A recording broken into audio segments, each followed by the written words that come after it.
There's no stopping now, girls. You've just got to go. Right, you've just got to go. Stay with me on the phone, okay? Right. Hold hands and go. We have to go. We have to go. Go. So I opened the door and it was just a gush of smoke just come straight into the flat. It was stinging your eyes. It was making you gag. You couldn't see your hand in front of your face. It was pitch black. I ended up stepping on a body. That was the first time I realized there might be people on the stairwell. Girls, come on. Come on. Don't get up. You guys, come on. Don't get up. Come on. What the fuck, guys? Jesus.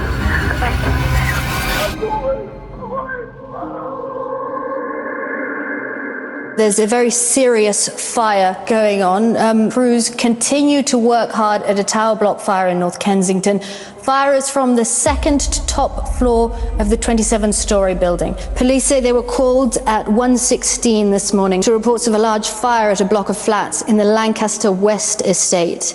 Officers, the London Fire Brigade and the London Ambulance Service are all on the scene. An evacuation process is underway. And I remember looking up and looking exactly at my flat, where we'd been there half an hour before, and it was engulfed in flames. I remember looking at it thinking we would never survive being there.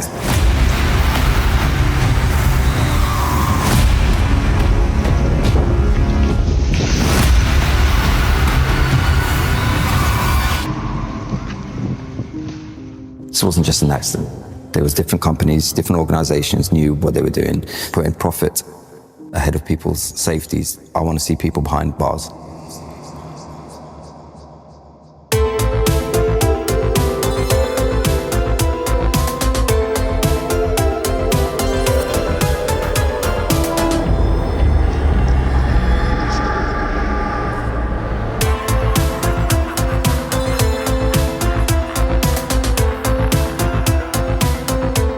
And welcome to I Could Murder a Podcast. We are back once again with a very big case. And I'm joined by, you trust him with your dogs, but maybe not your baby, Ben Carter. Oh. Hello, good morning. Wow, thrilled to be here. Thank you so much for that warm introduction. Big case indeed. Very upsetting one. Yeah, very, very upsetting one. How are you, producer Dan? Very good, thank you. Glad to be back. It's going to be a heavy case, isn't it? A dark case. But before that, I suppose, the cat is well out of the bag. Apparently, we're going to do a live show. Well. If. Yes. Big if. Yes, if. If we reach 100,000 subscribers. But how do you feel about that, boys?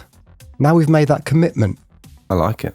I like there being an end goal, a reason for people to subscribe. And yeah, I'm excited for it. So yes, guys, if we hit 100,000 subscribers, our deal to you is within 6 months of doing that, we'll do a live show. Perhaps, if that goes well, shows. We don't know. I will commit to one show. If that goes well, there could be multiple. Flippin' heck. But without further ado, Ben, what is this week's case? So this week we are here to discuss the Grenfell disaster, also referred to as London's high-rise scandal, the Grenfell Tower fire, what went wrong, the Grenfell story, incompetence, dishonesty and greed up in smoke, and Grenfell uncovered. And yeah, a bit of a back and forth last week for those that are watching consecutively. That professor who cut a tree down, Professor Green, fell a tree. You fell the tree as you cut it down. Grenfell. I really enjoyed it, Ben. Really enjoyed it, actually. Thank you so much. Lovely stuff. Thank you. That's it, Dan, enjoying it. Cheers. Yesterday is a huge case, especially over here in the UK. I'll be interested to see if any of the international listeners or viewers know much about this one. It was a huge story over here, and yeah, lots to discuss. Yes, indeed. So, Producer Dan, would you please set the scene? Shortly before 1 a.m. on Wednesday the 14th of June 2017, while most of its residents were fast asleep, the West London skyline became cloaked in a thick black smoke amidst the haunting sounds of unrelenting screams and the roaring, crackling noises of a hungry growing fire. Grenfell Tower, once a symbol of hope and opportunity to so many, was now engulfed in flames, and the fire was quickly starting to climb up its 24 floors. As emergency services rushed to the scene and firefighters managed to put out the fire's point of origin, they soon made the horrifying realisation that the flames had escaped them and were now spreading at an alarming and unusual rate, to the point that they could no longer be controlled. What started as a small kitchen fire had rapidly transformed into an inferno that lit up the night sky of a nation's capital. Whilst hundreds of residents escaped onto the streets below and crowds gathered helplessly hypnotised by the hellish sight, dozens were still trapped in the building, waiting and pleading for help. Many were unable to move, many were unable to see, and many were unable to breathe. The smoke and heat continued to grow as the flames started to consume much of the building, and the poor souls that were still stuck inside. The fire would burn long into the morning sunrise and would not be fully quenched for the following 60 hours. Grenfell Tower now stood as a charred skeleton against an eerily peaceful London skyline. London was burning, London was hurting, and London needed answers. How could this possibly have happened? Why was the fire so rampant? For what reason were 72 people not saved? As the smoke settled, and in the days, weeks, months, and even years that would follow, blame would be cast in almost every possible direction within a city that was still very much in mourning. Eventually, it would be proven that the building's recently and controversially installed cladding had provided a petrol-like fuel to the flames, greatly encouraging the fire to cause further devastation, leaving hundreds of people without their loved ones. How did what was initially a small kitchen fire spread so rapidly throughout the tower building, ultimately claiming the lives of 72 people and seriously injuring many others? Why were building regulations and safety inspections allowed to fail so catastrophically, despite repeated warnings and protests from Grenfell residents? Who made the key decisions that clearly prioritised cost-cutting measures over the safety of the building's residents? And what lessons were learned from this terrible tragedy that could help to prevent future infernos in high-rise buildings? Yeah, absolutely horrifying scenes in this case. There's a lot of very haunting imagery from the case. I was in London last night, and as you go into Liverpool Street Station, I couldn't help but stare at all these, what are we going to go with, high-rise or tower buildings? Because different phrases for different things. Kind of the same thing, aren't they? High-rise, probably. I think so. An Americanism. Or flats. Flat, yeah, tower block. And I was looking at all these different ones as you approach Liverpool Street, and there are many. And I've been past what remains of Grenfell as well, and just looking at the size and the scale of these buildings and imagining what that must have been like for people in the upper floors. Absolutely terrifying and just so upsetting, so bleak. What were your boys' memories of this case? Because it wasn't, that long ago, 2017. Yeah, it is kind of etched into my mind a bit, but I can't recall how quickly the sort of neglect thing came out.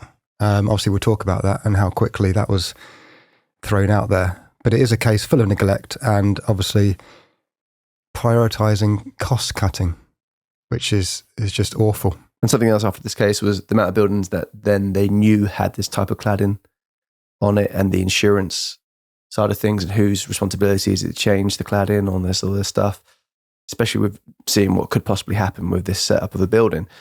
It's like a lot of people will then, sitting in their homes thinking, could this happen to me with the state that I'm living in? So yeah, it's spread fear in a different kind of way as well across the land, for sure. So before moving on to our timeline of events, what we're going to do is explore exactly how the Grenfell Tower and surrounding area came to be, because it's there's quite an interesting background to this case. And then there's a very, very, very fucking frustrating background to this case. And what we're going to then do is explore the numerous concerns and complaints that were made about the building in the lead up to the fire. 62 years ago, at the time of recording, an architect by the name of Clifford Weirden, the head of Clifton Weirden and Associates, was appointed as part of the Lancaster West development. Clifford's firm, who were only a small private practice, were commissioned with the significant task of redeveloping a 28-acre plot that sat behind Latimer Road Station, just west of central London. The region had a troubled past. In the early 1800s, it was known as a shanty town filled with the makeshift homes and pig farms that were equally surrounded by stagnant water. Following the bombings of World War II, the terrace houses from the mid-1800s had quickly turned into slums, and in 1958 became the general grounds of the Notting Hill race riots. For Clifford and his firm, this was viewed as a chance to replace the area with something cleaner, better and more spacious. Kensington and Chelsea Council aimed to transform these Victorian streets, which were considered rank with decay, into something more modern, inspiring and poignantly affordable. This new development was all to be used as council housing, providing safe and affordable accommodation to some of the city's most vulnerable. The building would later become a hub for particularly low-income families, in what will be one of London's wealthiest, if not the wealthiest borough in London. The initial plan was to essentially create an entire new London suburb. Proposal featured homes, shops, offices and pubs, along with a swimming pool, post office, nursery, a care home for the elderly, library, a residential children's home and petrol station, all connected by elevated walkways. The master plan was designed to house a total of 3,700 residents in 1,038 flats. Grenfell Tower itself was said to be the landmark and iconic centrepiece of the new development, sitting atop the site of the former slum. Approval was given in 1970, construction started in 1972, and was finally completed in 1974, in a motion which seemed to mark Grenfell in a tragedy right from its inception. According to Clifford's widow, Pauline, Clifford never wanted Grenfell to be built, was disgusted by and hated the way it looked, but would often pretend that the building had been demolished, even though it was constantly in plain sight to his relatives, who all lived in London. Which is bizarre. Yeah, really wasn't. So he was one of the key lead architects involved in the whole development. And this was going to be, the tower itself was going to be the big centerpiece, and he hated how it looked. He thought it was ugly and was not proud of his involvement or association with that, and kept telling his relatives, it got knocked down. And they could all just see it in the skyline. I mean, it wasn't particularly, a nice looking building, was it? Like it doesn't stand out to me compared to other buildings like that. If it was meant to be a centerpiece of this big project, it doesn't scream that to me. If you look at obviously the previous photos. Yeah, I guess maybe for the time it was quite large, and there was lots going on. It's the mid 70s. So yeah, I don't know. It's not distinctive, is it? It's not. No. So some key statistics for you. The tower building was 24 stories high, standing at approximately 67.3 meters or 221 feet. It was designed to contain 120 flats. 40 of them were to be one-bedroom flats, 51 square meters, and 80 of them were to be two-bedroom flats, 76 square meters. The first 4 floors of the tower building were initially used as offices and for community purposes, whilst the upper 20 were residential floors, and on each floor there was a lobby area. Later, 2 lower levels were changed into flats, increasing the total to 129 units, which could basically accommodate up to 600 residents at any given time. The flats all featured central heating radiators for 30 weeks each year, along with gas and electrical outlets for a stove and a refrigerator in each kitchen, as well as a fuse box that was typically located in a hallway cupboard. The main boiler for the whole development, not just the tower but all of the neighbourhood they created surrounding it, was located in the basement, which was 4 meters deep and had 2 meters of concrete underneath it, allowing for the tower itself to function as the chimney, which just felt really kind of jarring to read that, given what would later go on to happen.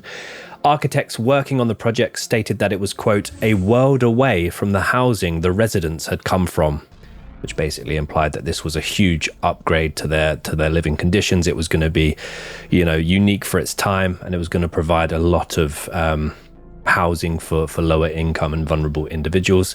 The tower got its name from Grenfell Road, located to the south of the building, and this road itself was named in honour of Field Marshal Francis Grenfell, 1st Baron Grenfell, who was a high-ranking officer in the British Army. However, when the building first opened in 1974, it was actually nicknamed the Moroccan Tower, because many tenants came from the local Moroccan immigrant communities.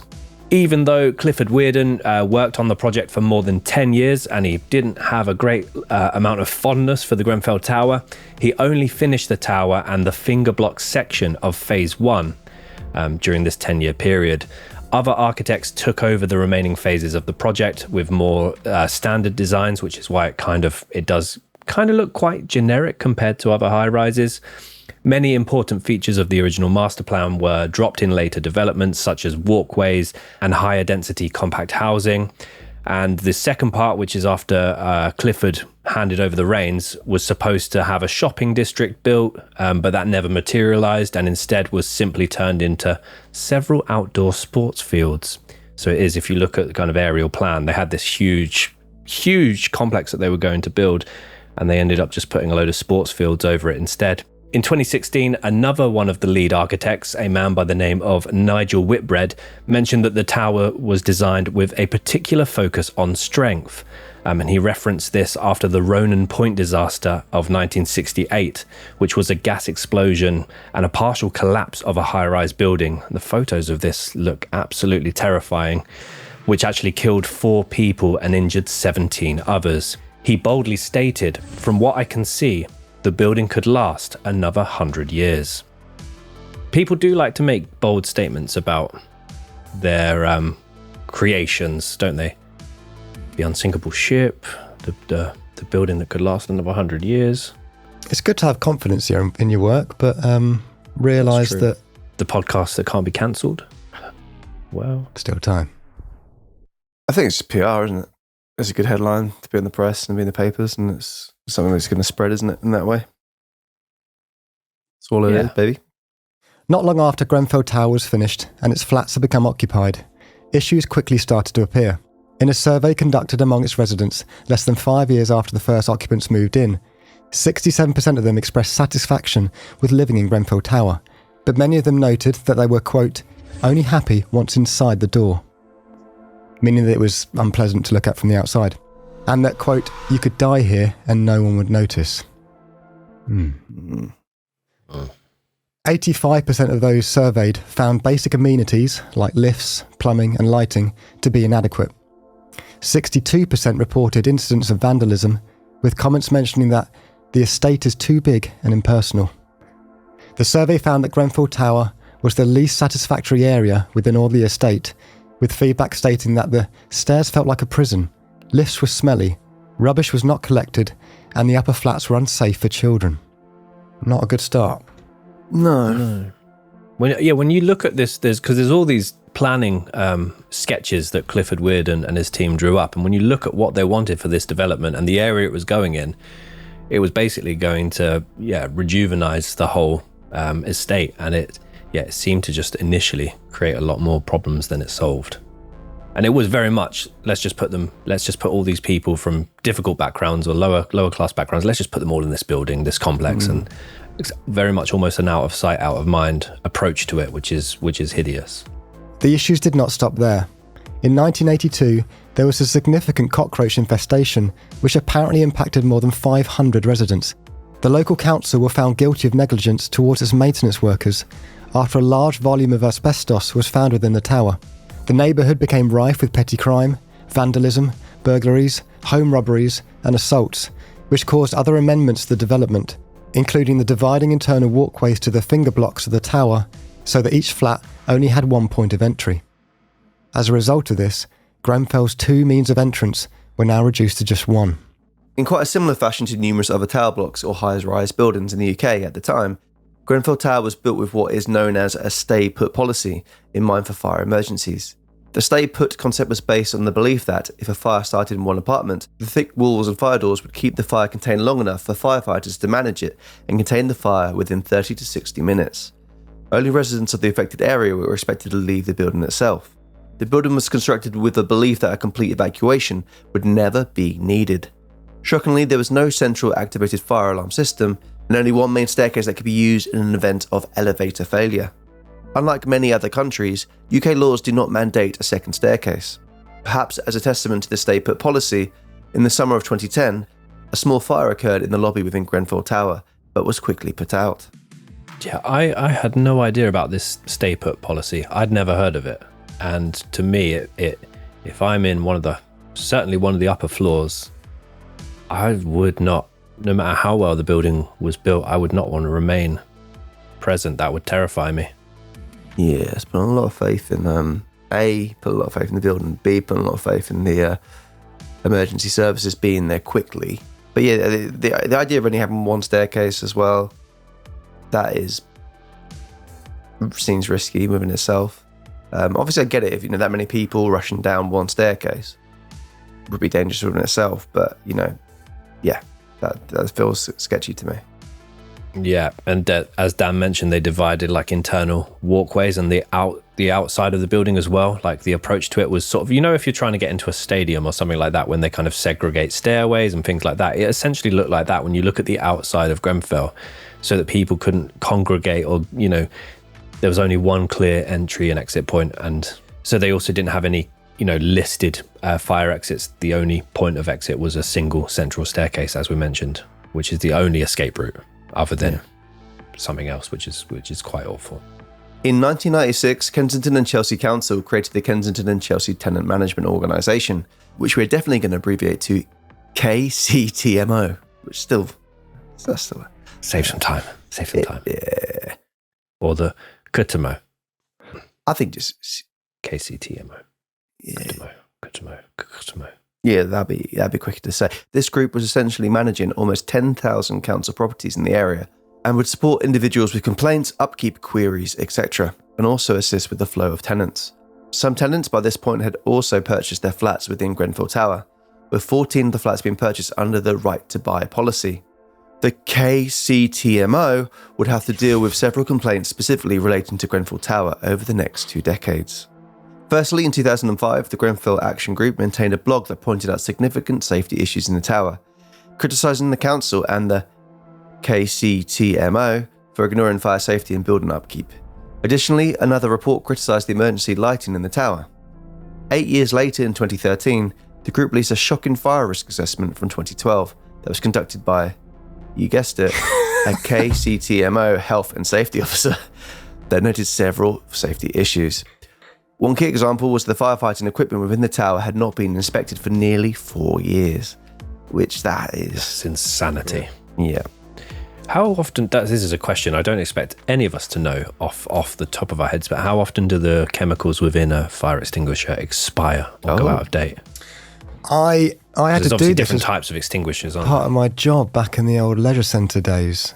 Ooh, let's test that. Well, I don't know, but I'm pretty sure it's actually not long. I'm pretty sure it expires quickly, within like a year. I'm going to guess, that was my guess. I'm going to guess 1.5 years. But we did fire tests almost bi-weekly. Mm. But you were more waiting for people to start drowning, weren't you? So you I could was just waiting for it. Yeah. I was in that pool straight away. The lifespan is usually between 5 to 20 years, depending on a fire extinguisher type and usage. Yeah, I guess it's dependent on what kind of extinguisher you're using. Damn. Actually, I can't remember which You one. may need replacement or refurbishment after 10 years. That seems long to me. Yeah. Forgetting I about think it for a checking. decade, that seems like a bit of a risk. Mhm. Another little quick search said that fire extinguishers should be checked monthly by visual inspection and annually by a qualified technician. My AI view is very lax then. She's much more chilled. I wasn't qualified Well, either. this just basically says that the monthly ones need to make sure that it's accessible, undamaged and fully charged, whereas the annual ones involve a more thorough check for damage, leaks and corrosion. The Grenfell ones had not been checked in 4 years. Damage leaks. That's like an angry greengrocer. The on-site fire extinguishers were outdated, with some even marked as condemned due to their age. Later that same year, in response, the council warned one of the bloggers of potential legal action, claiming that their post could be considered defamation and harassment. Can you harass a council? I think you have every right to. Yeah, but I'm just saying. Like, Oh, sorry. You have a right to harass. A Not council, to yeah. protest. Things if I wouldn't harass. your money's not. I'd protest, yeah, mate. I'm with down on this actually. Yeah, Well, let's just say I'm your not going bins to were the not door being. at night and looking through the windows. But Okay, well, that's not my immediate go-to harassment, but What is? let's say, Dan, your bins were not collected for. Well, I would save that for later. condemn this. Put it that way. Let's say, Dan, your bins had not been collected for 2 months, and you'd already asked nicely, and you'd already sent a few letters, made a few calls, emails, what have you. What do you then escalate that to harassment, or do you never the harass first them? thing that I thought of was be the bigger man and take my trash to the dump. Really? If they don't want to pick it up, I'll do it myself. You go to America, mate. Oh, Trash. Take my trash I to the think dump. Take your rubbish to the tip, Dan. Yeah, I wasn't calling it America. that's what I thought you were saying. Listen, No, I mate. was not doing that. No. No, but I wouldn't harass. Yeah, you were just trying to book a meeting with them. Nag. I would nag. I wouldn't harass. I'd nag. You would just do Facebook group statuses going, oh, have you seen the state of this? And not do anything other than that and keep moaning as if someone else is going to solve it for you. But yeah, that's actually pretty spot on. But I mean, in this case, obviously the Grenfell Action Group, all they're doing is maintaining a blog. And I imagine this blog also had community issues and events and things like that. It was a group for positive change. And they're saying, look, our fire extinguishers have not been looked at for more than 4 years. Some of them have got the words condemned written on them. There's been other instances in the last few years of tower buildings catching fire in London.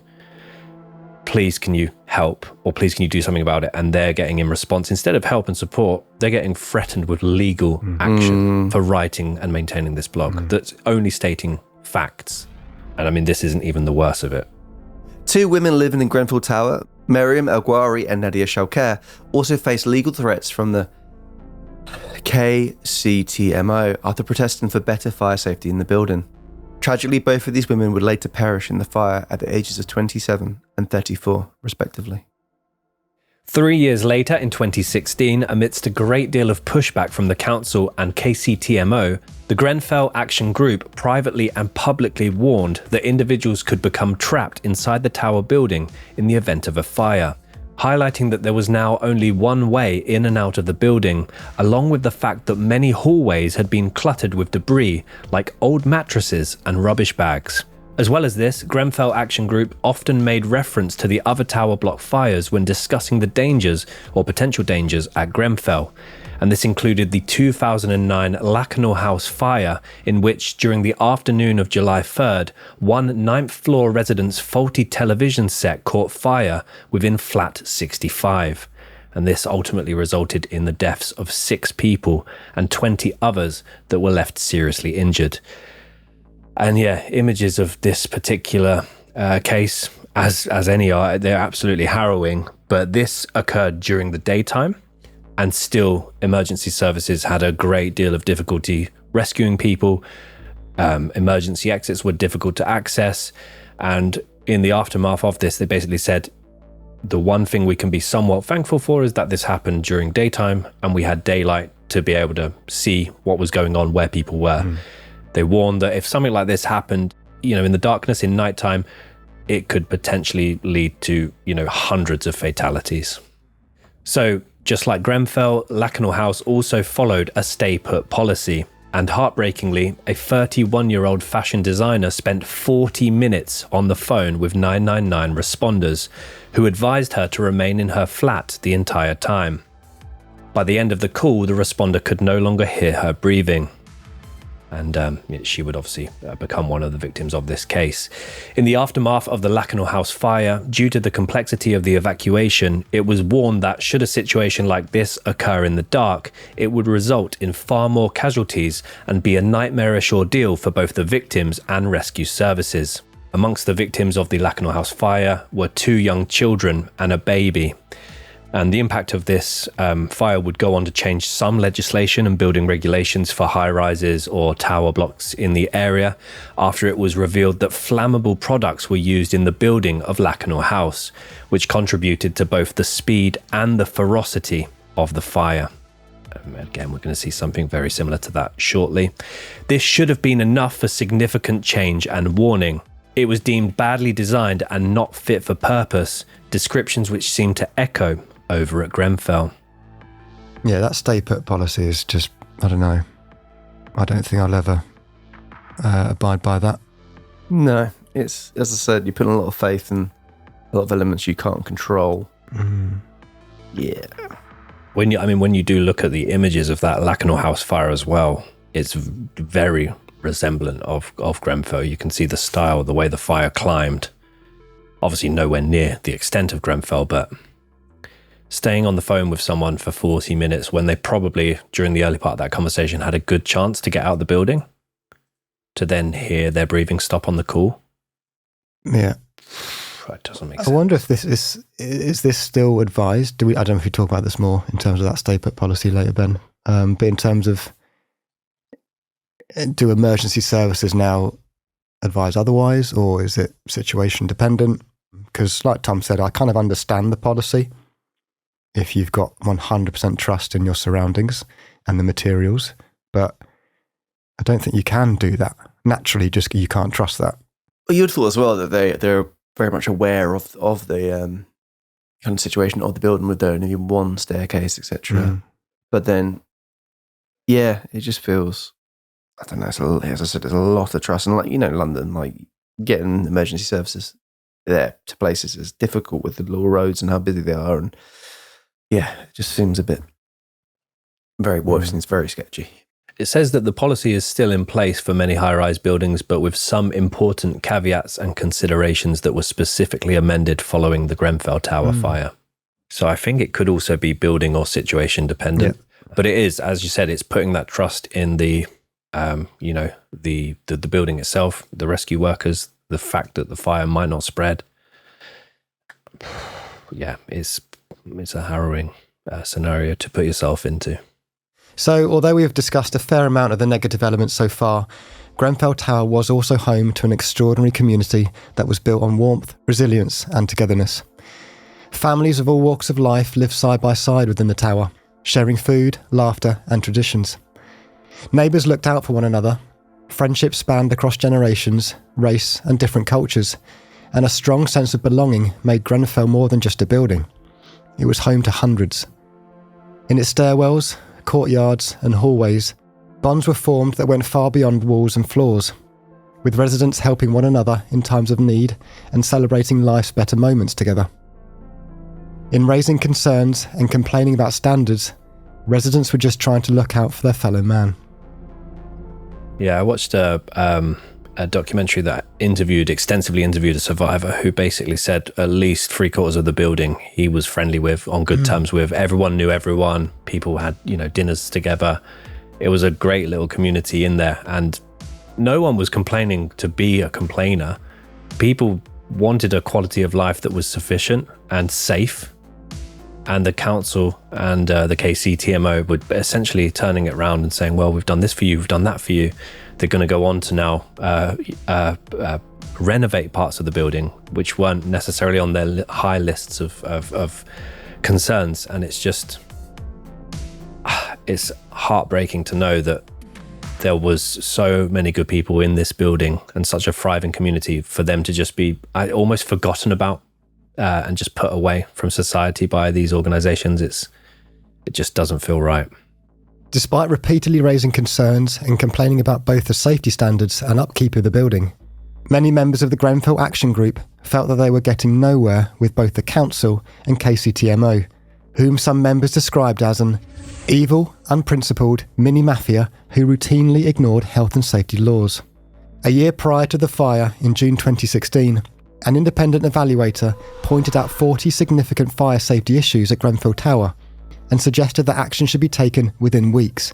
The concerns raised included fire doors, the smoke venting system, and the controls for the firefighters lift. 4 months later, in October, the evaluator inquired with the KCTMO about the lack of action on over 20 issues mentioned in the June report. Yeah, but when watching the news about this case and all the stuff afterwards, I was shocked to see someone actually I recognised from primary school who actually was a resident in the tower. And he was part of the action group who were pointing out things that they were worried about, concerns such as, gas pipes, defective refurbishment work, broken lifts, and poor emergency access for disabled residents. And they were saying that they were just being ignored, and he would actually go on to say they were treated as sub-citizens.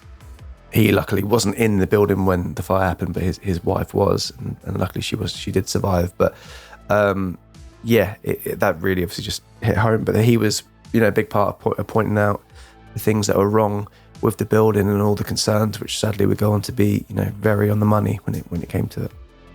Yeah, well, this is it. They're not being difficult residents. They are genuinely, they are dangerous circumstances to be living in. And I think there were about 15 disabled people that were on the lower floors, but still, there's one elevator, and it was broken for a lot of the time. Apparently, regularly needed maintenance. Out of sight, out of mind, and it's a horrible way that these poor people were viewed as. Grenfell Action Group also raised numerous concerns about exposed gas pipes and the lack of fire sprinklers in the building just months before the fire. In a statement that must now send a shudder down the spines of all members of the KTCMO, Grenfell Action Group posted the following in their blog less than a year before the fire. Only a catastrophic event will expose the ineptitude and incompetence of the KCTMO. We predict that it won't be long before the words of this blog come back to haunt the KCTMO management, and we'll do everything in our power to ensure that those in authority know how long and how appallingly our landlord has ignored their responsibility to ensure the health and safety of the tenants and leaseholders. They can't say that they haven't been warned. Which reads exactly as if they knew what was coming, with confidence. Between 2015 and 2016, and it's easy to see how the KCTMO used this to address much of their criticism during that period, Grenfell Tower underwent several renovations. These renovations included new windows, a water-based heating system for each flat, a new sandwich panel, aluminium composite rain screen cladding. The application for the renovation stated that the cladding aimed to enhance heating and energy efficiency, as well as the building's external look, though many of the residents living within had not raised the building's external look as an issue. Mark Harris, a commercial manager for Harley Facades Limited, mentioned that, from a selfish perspective, his company, who was subcontracted to fit much of the cladding, preferred to use less expensive aluminium composite material. Unsurprisingly, they would come in for huge criticism, and it was deemed that Harley Facades failed in many respects to meet the standards expected of a reasonably competent cladding contractor. Yeah. That literally is just, we did it to earn more money. Yeah. It always as well, comes like down to to improve the building's external look. Look at what's going on inside the building before you do that. Yeah. Oh, it just makes me so angry. Two types of cladding were used in the renovations at Grenfell. Arconic's controversial Rainabond PE, which is made of two coil-coated aluminium sheets that are fuse bonded to a polyethylene core, and Rainolux aluminium sheets. For those that don't know how to say fucking any of these words, so polyethylene is a highly flammable material. Underneath these, attached to the exterior walls of the flats, were Celotex RS5000 PAR thermal insulation. It was reported that a different cladding option with improved fire resistance was rejected by the KCTMO for the project due to its cost, which is, if it's going to be safer. The original contractor, a company called Leadbitter, was let go by the KCTMO because their bid of £11.278 million exceeded the budget by £1.6 million. A quick note by Arconic, they were a subdivision of Alcoa, Aluminium Company of America, and the ACM, polyethylene paneling, terrifyingly burns 10 times as quickly as typical paneling. Yeah. It also releases 7 times as much heat and 3 times as much smoke compared to other standard industry paneling. But it looks nicer from the outside, pleasing on the eye, cheap. Yeah. In theory, I guess the other one would look just as nice. It's just that much cheaper that they're able to justify, well, in their minds, justify all this. But the fact that they know, you go into it knowing that these things burn so much quicker is, yeah. The contract was then opened for competitive bidding and awarded to Ryden, whose proposal was 2.5 million cheaper than Leadbitter's. Ryden completed the refurbishment for £8.7 million in total, and the cladding installation was subcontracted to Harley Facades at the cost of £2.6 million.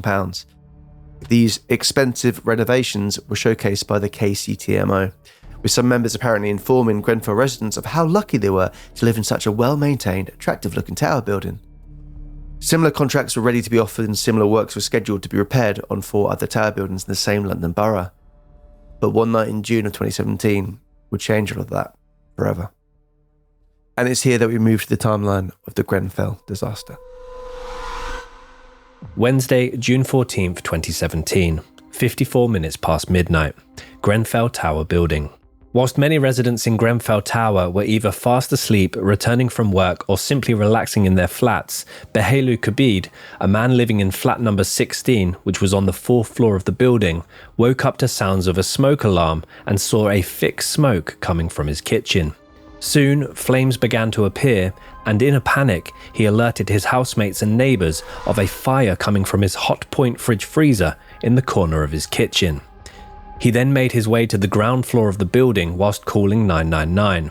The following conversation takes place in the first confirmed call to emergency services, though hundreds of others would follow. Fire brigade. Yeah, hello, hi, in the fire, flat 16 Grenfell Tower. Sorry, a fire where? Flat 16 Grenfell Tower. In the fridge. Right, hang on. Flat 16 Grenfell Tower. Flat 16, and what's the postcode? W11-1TG. W11-1T for Tango. Yeah, but can you quick, please? Yeah, would you just, I have to get the address. Okay, Glen. Flat 16 Grenfell Tower, W11-1TG. The fire brigade are on their way. Are you outside? Yeah, I'm outside. Yeah, well, the fire engines are on their way. Just tell me how many floors you got there. It's 4th floor. Right, okay. Quick. They're on their It's way burning. already. Yes, I know it's burning, but they are on their way. You've only just called, as long as you're okay. Yeah? Okay. Whilst some other residents also leave the building and wait outside, many others remain asleep, completely unaware of the horrors that would be arriving in just a few minutes. Other residents simply remain in their flats because they were following the stay put policy, and any residents of the tower who contacted the fire service in the minutes that would follow were simply instructed to stay in their flat unless it was impacted. In the wake of numerous calls flooding into 999, North Kensington Fire Department head to Grenfell Tower first, as the tower building is located on their grounds. They arrived at the site responding to a small kitchen fire at approximately 1:05 a.m, and this was 11 minutes after the fire was first believed to have started. One of the first firefighters on scene, Mr. David Badillo, recalled the following. The bells went down at about 5 to 1. On arrival, we saw some smoke coming out of a window, which we knew was where the fire was, flat 16. We made our way into the tower. 2 firefighters got ready in all their breathing apparatus. We broke the door down and then they entered the flat. It was your everyday kitchen fire, which they managed to put out quite quickly. As you do afterwards, you use your thermal imaging camera to check for hotspots. And that's when they noticed the droplets of flame dripping, and then they realised that the fire had got out. Although it was unusual, it wasn't impossible that the fire could move up to the flat above. So yeah, there's lots of infamous images and mobile phone footage of the fire itself, very rampant, roaring fire. But when they first got there, there was literally smoke coming out of one room, a little bit of a glow, nothing too, I use the word concerning, of course it's still concerning, but it looked like a small kitchen fire. Then they put the thermal imaging on and you can see just heat everywhere in the corners of the building, going up to the roof, making its way into the flat above.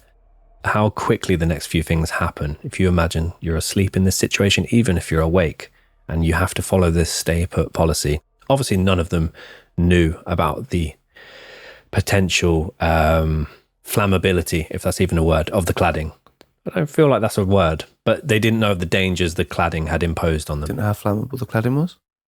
Obviously, they didn't know about the flammability of the clad. No, I'm not going to double down on it. How flammable the cladding was, yeah. But for how quickly this now spreads, and it's just fueled by this cladding, immensely fueled.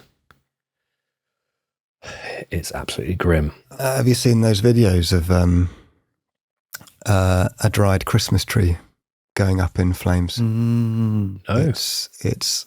I'm sure the video I've seen is like a test footage, not a real one. But it's scary how within like 15 seconds it starts from just a spark or a flame, or even just the Christmas tree on fire, to the whole living room ablaze, and how quickly these things can That's happen. just could be faulty lights, or like the lights of things can be, Yeah. lots of different reasons. And then you Wow. place sort of that sort of horror into a building that's covered in this flammable cladding. Horrible.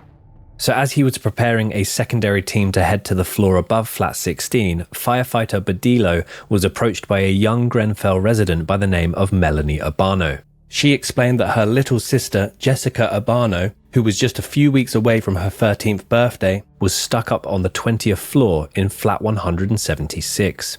Melanie asked if it was alright for her to go up and get Jessica, but Badillo said that he would go and get her himself.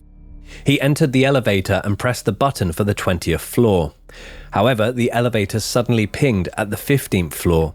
The doors opened and a thick black smoke suddenly forced its way into the elevator shaft, quickly overwhelming Badillo. The fire had spread at an unprecedented rate and it was now chewing through the building. He attempted to cover his mouth and quickly headed back to the ground floor in order to remove Melanie and any other residents he could find from the building. One horrified bystander made the following observation. I just watched the fire crawl up the left side of the building at a rapid speed, like it was burning through paper or something, all the way to the top. It was terrifying. It was that panelling.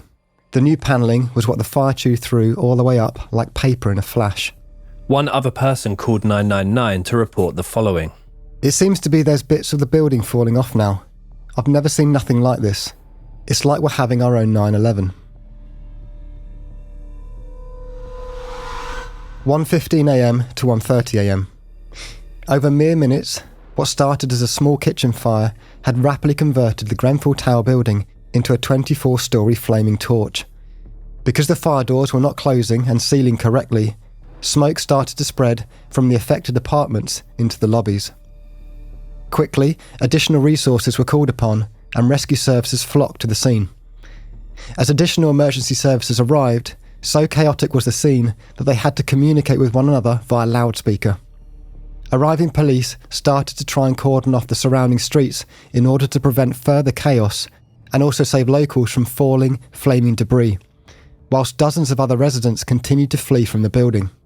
Other residents claim that they were told to stay put in the building amidst the chaos.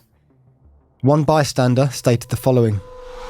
The thing went up in seconds, just going up and up and up and up. I've never seen anything like it. It was like something out of a Hollywood disaster movie. Not only was the scene unprecedented in its chaotic nature, but it was also an extremely complex one for firefighters to deal with. Their ladders and hoses could only reach to the 12th floor, deeming them almost powerless to assist from the outside of the building.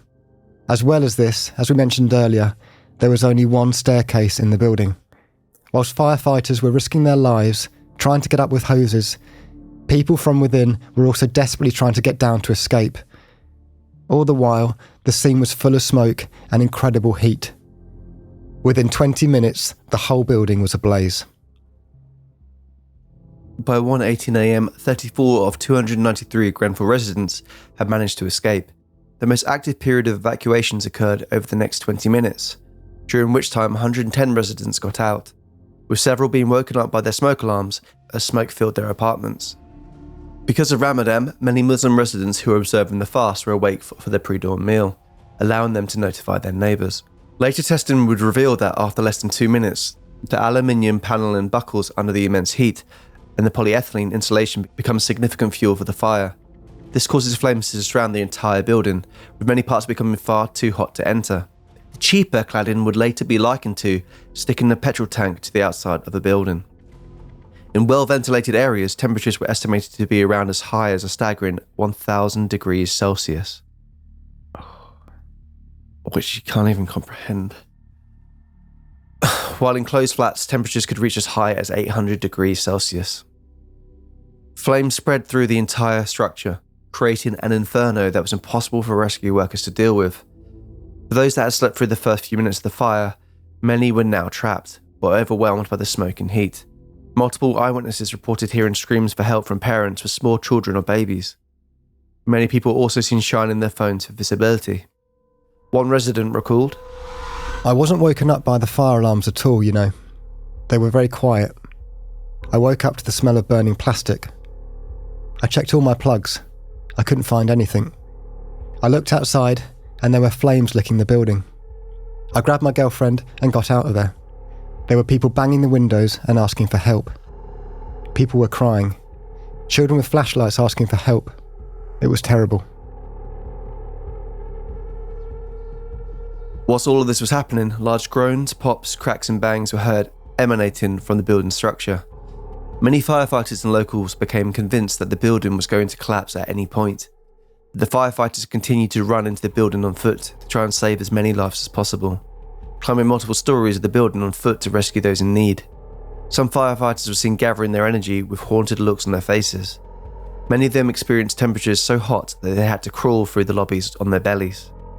Some veteran firefighters of 30 plus years claimed that they had never experienced a fire like it, and it was likened to walking into a red hot oven by those on scene who saw elderly people, children and babies escaping the building or being carried out the building covered in soot. Danny Cotton, the commissioner of the London Fire Brigade at the time, will later recall the following. In my 28 years as a firefighter, I have never, ever seen anything of this scale. Crews were on the scene within 6 minutes and working within extremely challenging, extremely dangerous conditions. I'm sad to report that, despite their brave efforts, there have been numerous casualties. So another thing that we haven't really touched on is during that refurbishment process, as well as the cladding and the internal water heating systems and bits like that, new windows were fitted. So basically, all the flats got double glazed windows installed, but immediately there were complaints about these windows because they hadn't been correctly fitted. People said that there were gaps in between the windows and the frames, that some of the double glazing was actually blown and you could see condensation in it. But all of these gaps, apparently you could constantly feel air entering the property. So in a situation like this, obviously with the fire burning constantly throughout the building now, this airflow is only encouraging it to climb further, due to the fact that it was, not fitted properly. And there were multiple complaints sent to the council about this, who sent contractors there, but they didn't fix any issues with the windows. The gas pipes that were exposed also made all of the corridors. I mean, you couldn't really, from witness testimonies, you couldn't see the hand in front of you with how smoky it was, but the exposed gas pipes made the communal corridors extremely narrow as well. So, and there's one stairwell, the elevator's not working. Imagine being, well, on any floor really, but... Well, and the mention of all the rubbish and mattresses and stuff down the corridors as well, which obviously would be flammable within themselves, but obviously just, be obstructions as well. 1:56 a.m, and this is approximately 1 hour after the fire started. As thousands of London residents in the surrounding neighbourhoods began to fill the streets and watch on in horror as flames began to climb the entire side of the Grenfell Tower building, other residents inside the building started to wake up to the sounds of people screaming and multiple fire alarms pinging. Upon opening their front doors, many residents were quickly surrounded by thick black smoke and overwhelming heat. Many began to scream for help from their windows, whilst others were left with no option but to jump. Over the next 10 minutes, the situation for many became increasingly desperate. People were using sheets, curtains, towels, and clothing to try to make ropes to lower themselves down from the building. Others were perched by their windows, desperately trying to avoid the smoke and flames. Some witnesses said that they saw people jumping, and 4 victims were later discovered to have died from injuries typical of falling from a height. I saw multiple people jump from between the 10th and 15th floor. I couldn't tell you if they were adults or children, or how old they were. All I can tell you is that there's one stairway in that building, and if you couldn't reach that, jumping was the only other way out. It was an impossible situation. Many decided to take that chance after becoming completely stuck. Amidst the scenes of unimaginable horror, those who watched the building burn were advised to move further away in order to avoid falling and flaming debris. Much of it was caught in the wind, travelling some distance and damaging other buildings and bystanders. Initial reports suggested that at least 6 people had been killed in the blaze, but these reports were incredibly premature. And the total number of victims that died in the Grenfell fire would in fact be 12 times this initial figure. And yeah, I remember one thing, although I don't have a vivid memory of this in the news, I do remember the misreporting and the spreading of misinformation was significant about this case, whose fault it was, how it happened, how many people had died.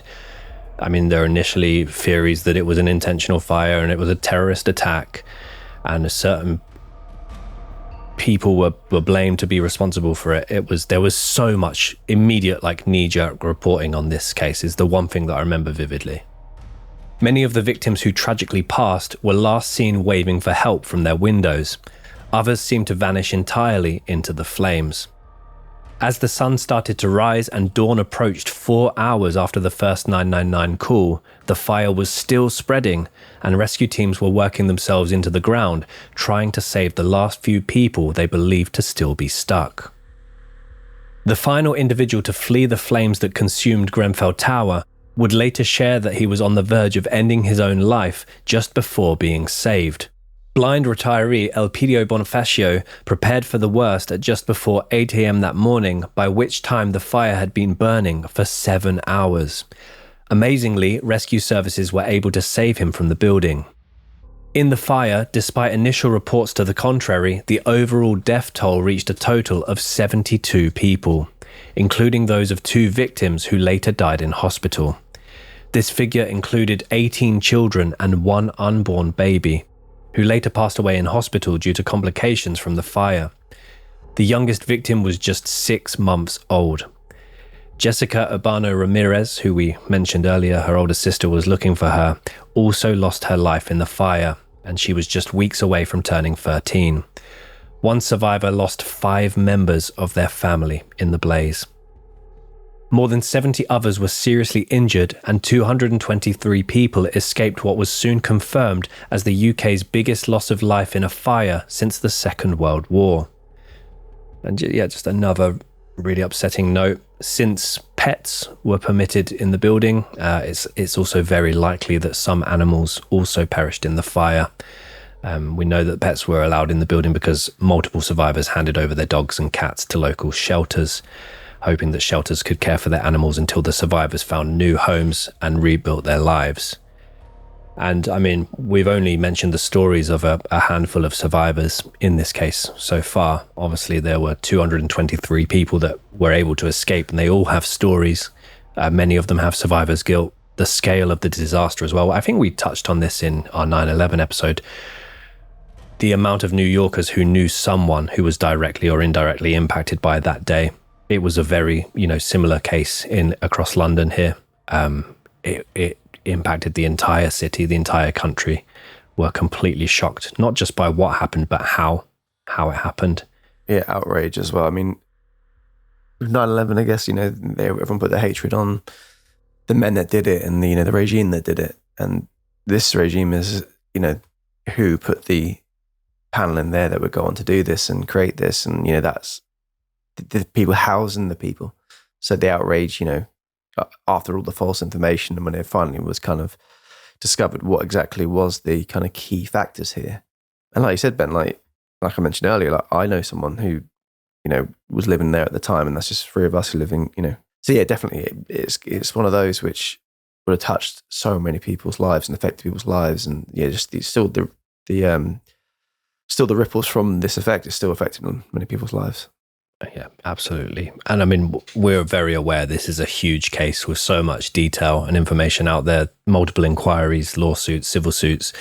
I have got some documents that basically tell stories of all 72 victims and also survivor stories. I've got multiple documents that I'll post in our Facebook group. And there's a number of other diagrams and essentially computer-generated videos of the building and how rapidly the fire spread. So I'll post all of that as well as all of our other references for this episode in our Facebook group. But I just wanted to note that we aren't obviously able to tell everyone's story, which I'm sorry that we haven't been able to do that. But there are so many stories out there, and these links are well worth a read if you get the time, because some people went through absolute hell to get out of that building. And there were actually a huge number of heroes. As we've covered, some similar cases, there were a huge number of heroes that day as well. And sometimes their stories are forgotten in amongst all of the horrible detail. So yeah, I'll post all of those links. June 15th, 2017, 9:25 a.m. Controversially, less than 35 hours after the fire first started, and whilst much of the building was still slowly burning, the Daily Mail published an article on its website and subsequently shared it to millions of people across its various social media accounts. The article, which was considered by many to be extremely aggressive and blameful, had the headline, "Pictured, the man whose faulty fridge started Grenfell Tower Inferno." The article named the owner of the flat where the fire first started as local Uber driver by the name of Bihelu Kabid, and also showed 2 images of him taken from his own social media. The article received more than 5,000 shares within a few hours. Yeah.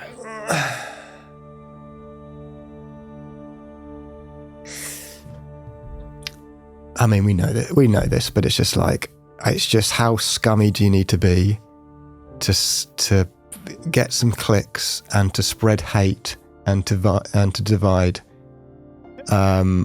during an absolute horrifying event that's still happening at this point. It's just The flames are still burning. Yeah. oh, it gets me Can't so riled blame up. someone for an electrical fault within a fridge. It's like, Yes. it's not misusing a fridge. It's the people to blame are very much the people who have made this place, incredibly unsafe if anything was to happen, and putting it all on his door. And I've just looked at it now, and like they immediately mention Ethiopian, and it's like, Yeah. It's immediately a race thing. yeah, It was, I think I heard as well, because this came out 35 hours ish after the fire first started. I was watching like a compilation of Sky News reporting on the fire, and I heard them interview a survivor who basically, I think this is where they've got Behelu's details from, but he basically said, oh, it was the guy in room 16. He said there was something wrong with his fridge. From there, or if any other information has been provided to them, the journalists have gone and got all the details, found him on Facebook, most likely. And the 2 main pictures were like him just having a beer, him smiling at the camera. And as Tom said, the immediate details focus on his race, his background. It's fucking gross. Yeah. Really fucking gross. Quickly, comments under the article on both Twitter and Facebook became incredibly hateful, racist and xenophobic, many of which suggested that the incident was the result of Islamic terrorism, despite the individual being Christian. One comment on Twitter in block capitals read, "Did the Muslims start the fire in London? Let's bring in the 9/11 people." Another user added, What does that even mean? I don't know. Let's bring in the 9/11 people. yeah, I don't know what that means. It's also 6 question marks, 6 exclamation marks, all block capitals. Another user added, "To even think it just set on fire with no alarms or sprinklers is ridiculous. This is the government allowing a Muslim super estate." I mean, the first bit, you think, that thing, it just set on fire with no alarms or sprinklers. I mean, that bit, be angry about that. And then the other bit, no sense whatsoever.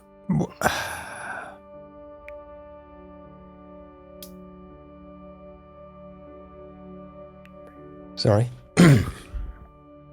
Whilst another said the following, "If it wasn't for Muslims, perhaps the fire would have never happened," with a thinking emoji. Which we've already said, like, if it wasn't for Muslims, a lot of people wouldn't have made it out because they were doing Ramadan. They have to warn people and get people out of the building, and literally, you say, if anything, along with the firefighters, the heroes of the story who were able to save people. Mm-hmm. So The majority of the victims were Muslim. A large portion of the residents there were Muslim. Everyone uses opportunities, very quickly uses situations like these, tragedies, disasters, as a platform to project their hate in an already tragic and terrifying scenario. And it's, for this guy, now people are after him. He's been named. He's been pictured. I mean, he's been fully doxed, his flat number and everything. And he's been essentially blamed for the fire. Yeah, I mean, it's like, maybe look at the penny pinching multi-millionaire corporations rather than a man who had a faulty fridge. Yeah. Like, it's fucking insane. Many people in the comments blamed ISIS for the fire and seemed to be eagerly awaiting a statement from them claiming responsibility. But this would never happen. Bihelu Kabid had lived in his flat, number 16, on the 4th floor of Grenfell for the previous 25 years without any reported issues. He was able to accommodate his 2 younger brothers who immigrated to England from Ethiopia in 1992. He was a practicing Ethiopian Orthodox Christian who had a picture of the Virgin Mary in his flat. As his brothers grew older and completed their education, they moved out of the flat and got places of their own. In the years that followed, Behalu took on 2 lodgers, 2 ladies, Elsa and Almaz. Not long after the Daily Mail article was published, many other leading British tabloids started posting articles of a similar nature about Behalu, who was quickly advised to go into hiding by his friends and into witness protection by the police. He immediately became public enemy number 1, with dozens of threats being made towards him. The Sun went with the headline, "What was he thinking? Man who lived in the flat where the Grenfell Tower fire started." I mean, that headline, what was he thinking? I know exactly what they're doing. They're trying to get people to click that article and read this article. What was he thinking? Man who lived in the flat where the Grenfell Tower fire started. It's implying completely that he's started that fire. What was going through his mind? Why?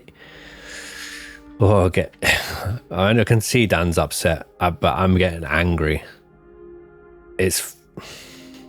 This man has just survived. And also, we're going to talk about it, but there are theories that obviously he started the fire, right?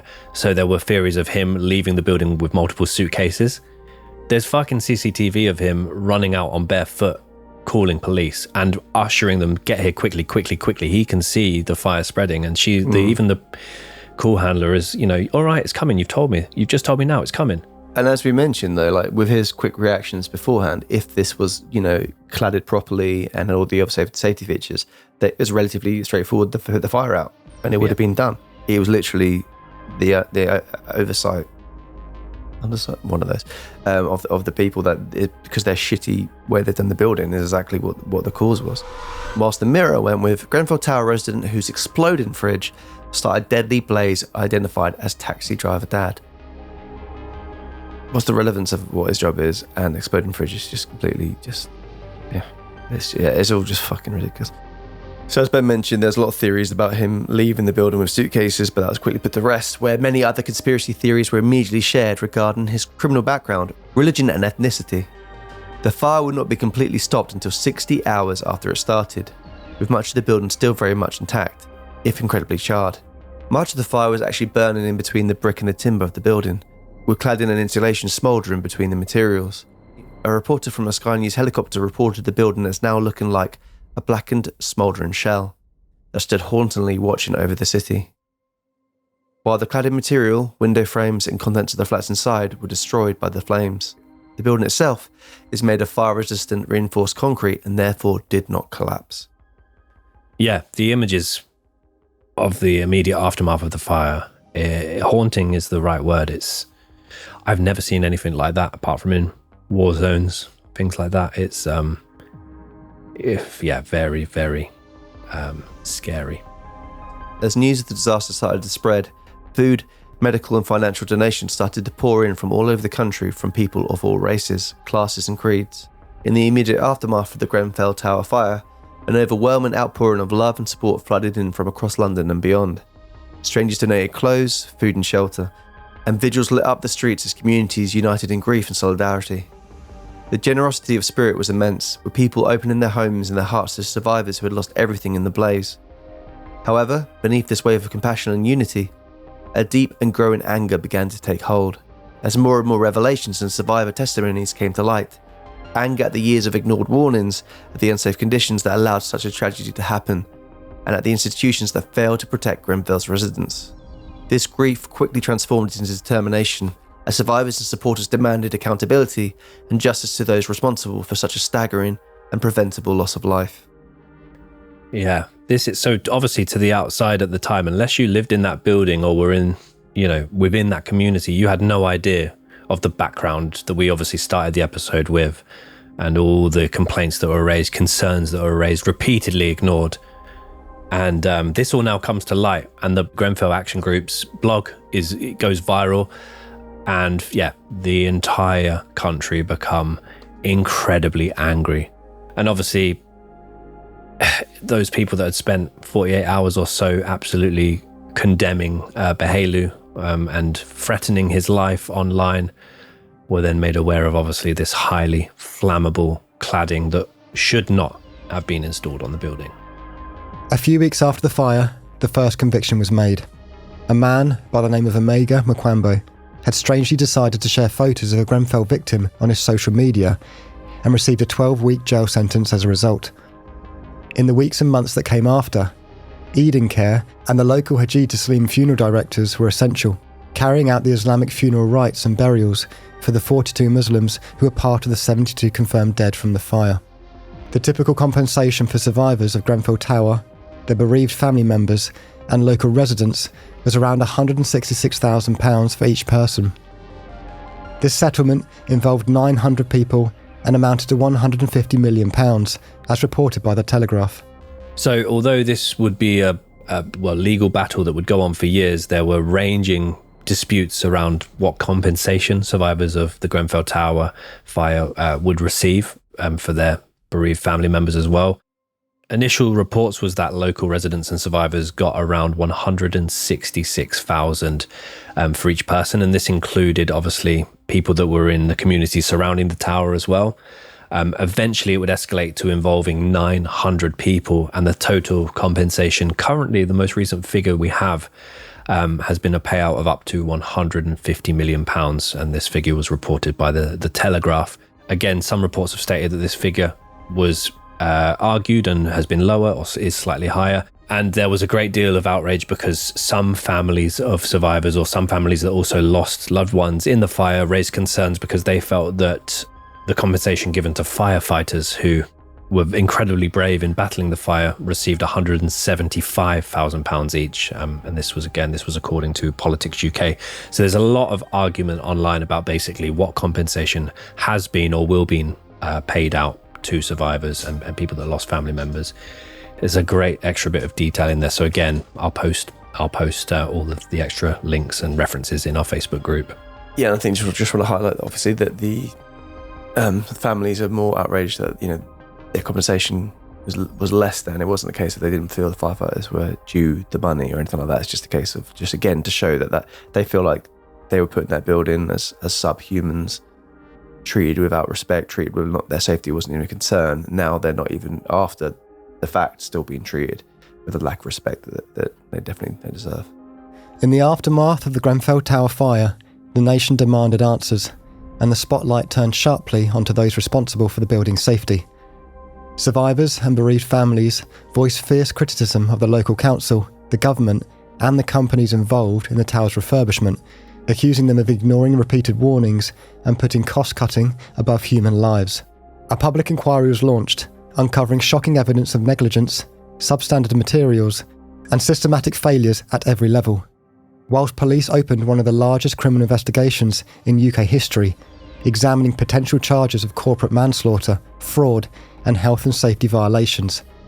Years later, though accountability remained slow, the Grenfell tragedy continues to fuel calls for justice, reform, and accountability for the institutional failings that allowed such a preventable disaster to claim 72 innocent lives. A total of 151 homes were lost in the fire, and around £1.2 billion has been spent to rehouse survivors, provide compensation, clean the area, conduct the investigation, and address various civil lawsuits.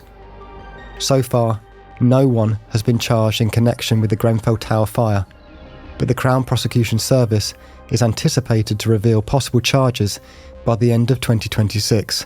The delay is attributed to the complicated nature of the investigation, which involves a public inquiry and a police investigation known as Operation Northley.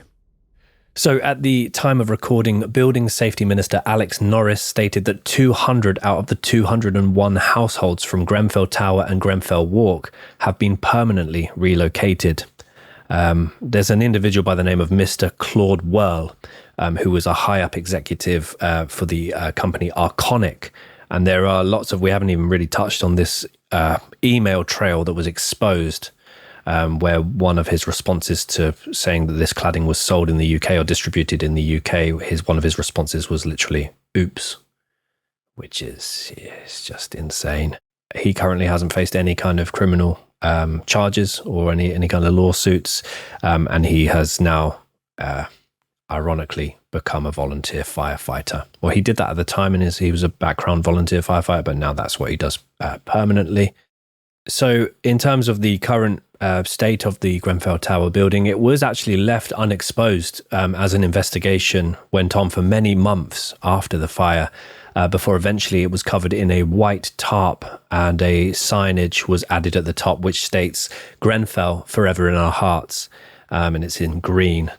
And the Grenfell heart pin was created in order to honour and remember the victims of the Grenfell Tower fire. The phrase Grenfell forever in our hearts was inspired by Firdaus Hashim, who was a bright and caring young woman who lost her life in the fire along with her family. And the green heart and words were basically chosen to be made into the banner that now rests atop the Grenfell Tower. And apparently the colour green was selected after the media and fundraisers learned about a group of young children from Fox School who wore green and helped to raise funds for the victims of the tragedy. So a big name associated with this case and with the outcry with this was Stormzy, the rapper. He does a lot of genres, doesn't he? You can just say Stormzy, yeah. Stormzy, the musician. There you go, musician. He was kind of the forefront of he kept fighting for the victims basically and keeping it very public. In the Brit Awards in 2018, during his performance of Blinded by Your Grace, Part 2, he paused to deliver an improvised rap, and he said, "Yo, Theresa May, where's the money for Grenfell? You just forgot about Grenfell, you criminals." It did go on a bit more about it, but calling out the government for the way they were treating the victims of the case, and particularly name-checking Theresa May. And famously, Theresa May didn't visit the site because she didn't want to get the media's attention on her. She said she didn't want to be a distraction, which was very bizarre. And then soon after, the Queen, Elizabeth, Prince Charles and Prince William visited the scene, which, yeah, it was handled terribly by the UK government, this whole case. And yeah, Stormzy was, very much fighting the fight for the victims. I remember seeing all these different politicians from different parties go to the scene, obviously try and get some photo ops from it. And I remember them being heckled and interviewed and almost interrogated by children who had survived the fire. And the children were talking to them like, "What? I can't hear you. I can't." They were like, "What are you going to do about this? I've lost my brother. I've lost my sister. What are you going to do about this? Speak up. I can't hear you." These were very young children. And yeah, it's just such a tragic case, isn't it? There's no other way to spin it. It's entirely preventable. And again, just out of sight, out of mind. I keep saying it. That's the way it reeks of this case. So another thing to note just before we end on quite a poignant quote is an individual by the name of Brian Martin. So an individual by the name of Brian Martin, who was the official responsible for guidance on fire safety in the years before the fire at Grenfell, apparently once in an email told a prominent architect to show me the bodies when he advised him to tighten standards to avert a tower block disaster. And this was revealed at one of the Grenfell Tower inquiries. And I've got PDFs of the inquiries. They're quite heavy, but absolutely worth reading. Again, I'll pop them in our Facebook group. But that phrase, "show me the bodies," went on to become titles of different books and articles about the case. And it's just, again, shows how they viewed these people in that particular part of London and the victims. Show me the bodies. Yeah. Yeah, I mean, we knew this was going to be heavy, but that was very, very heavy. And I know certain, events in one's life is you want to kind of look forward and to heal and to essentially move on. But I think this is a prime example of when you shouldn't really move on, and you should never forget these things because they're going to happen again, especially when just money's involved. But yeah, I thought we should just finish on this quote from Tiago Alves, who is 25 and he lived on the 13th floor of Grenfell. And he goes on to say the following: "The best thing about Grenfell was that it was a close-knit community. Because the lifts were always breaking down, you'd have conversations with your neighbours. The worst thing about Grenfell was that I didn't spend much time studying because all my friends lived nearby. It was distracting. There's a misconception that the tower was a dirty place. There were a lot of things wrong with the tower in terms of repairs not being done by the landlord, but it wasn't dirty. To this day, I struggle with survivor's guilt. To process that, I try to think about how I can make those who are no longer with us proud. There will never be complete justice. We will never get back the 72 we lost. To this day, the government hasn't implemented the recommendations of the Phase 1 inquiry. Until we get criminal justice, a lot of people won't be able to move on. Yeah, as the lad said, like very heavy case, but it's very important to keep the conversation going, especially with people not being compensated in the ways they should be, and obviously, as I mentioned earlier, like still people living in fear of what's their building made out of and how they're living in the safety of themselves as well. And just a quick reminder, guys, if you guys want to get in touch for anything, for a message, a little bit of light humour, anything like that, we like to lighten the cases at the end. So why not get in touch and send us a message at hello@icmap.co.uk with "hear me out" as a subject matter, so we can find it. It can be a question, it can be a funny story, it could be anything podcast related, anything gushing you want to say about us, guys. Why not? Crazy. And it could be a question, but it can also be a spooky little story. Ideally, just something short at the end that we can add on. If it's too long, we probably won't be able to get through it, just because it's going to be like a paragraph or two. Tom, would that be about it? A paragraph or two would be perfect. But yes, thank you guys. And we'd love to hear from you guys, so why not get in touch? So hey, look, next week we are halfway through the series. Ooh. Flying through it. That's mad. Episode 6. It's time for the cryptic clue. Benjamin Carter's cryptic clues. Everyone gather round for some clues that can be quite cryptic, but he's going to give them to you anyway. Hope you can figure them out. Is it really cryptic? Let us know in the comments below. Someone just commented on the website, hey doctor, I've got a hole in my heart. What can you do, man? What can you do, man? Yes, so halfway through the new series, the cryptic clue for next week's episode is, and a big congrats to everyone. Everyone's got every clue so far, which is weird. I think everyone's got it. Quite a few people have got every clue so far. Ish.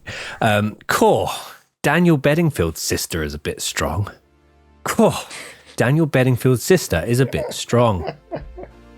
I wouldn't want to get in the fight with Daniel Bedden's sister. Yes. Yes. Daniel Bedingfield's sister. Bedingfield's sister.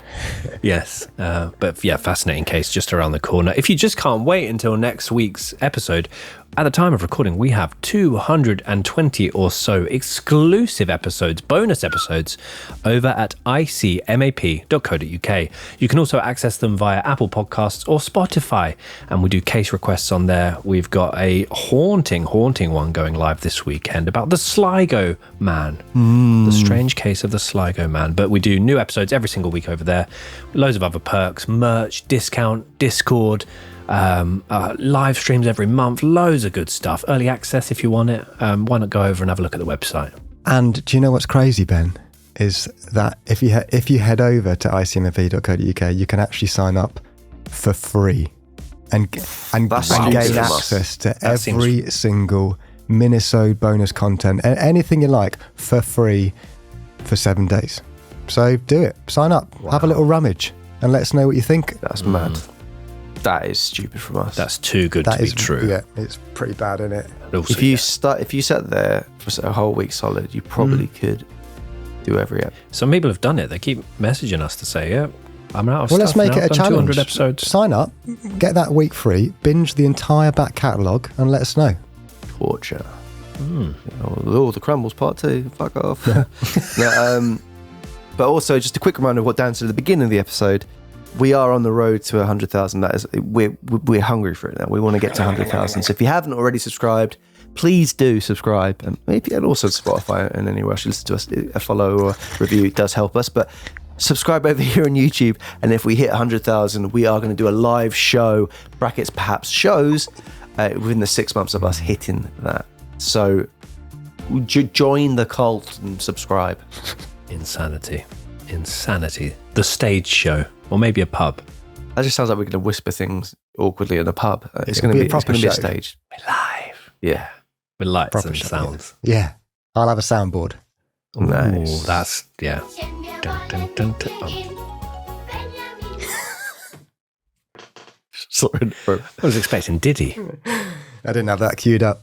But yes, guys, we'll be back in next week with a brand new case. And until then, like we always say, We say this all the time. keep doing what you're doing. Wow. Well, unless it's any of that. Don't scrimp on safety measures. Nope. Prioritize your fellow man.